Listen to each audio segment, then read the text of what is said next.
GST सुधारणांबाबत मोदींची एनडीएच्या खासदारांवर महत्त्वाची जबाबदारी। नवरात्र उत्सवापासून दिवाळीपर्यंत स्वदेशी मेळावा आयोजित करावा। व्यापारी आणि दुकानदारांसह 20 ते 30 मेळावे घ्या, मोदींच्या सूचना। 10 दिवसात 25 लाख भाविकांकडून लालबागच्या राजाचं दर्शन। एआय कॅमेऱ्याच्या पडताळणीतून माहिती समोर। 27,000 मराठा आंदोलकही लालबागच्या राजाच्या चरणी लीन। तुळजाभवानीच्या शारदीय नवरात्र उत्सवाला 14 सप्टेंबरपासून सुरुवात। कोजागिरी पौर्णिमेला महोत्सवाची होणार सांगता।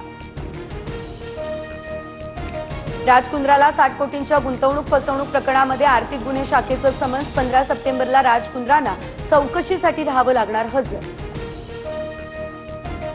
आजपासून आशिया चषकाचा थरार, तर 14 सप्टेंबरला भारत आणि पाकिस्तानचा हाय व्होल्टेज सामना रंगणार। भारतीय संघाची धुरा सूर्यकुमार यादवच्या खांद्यावर।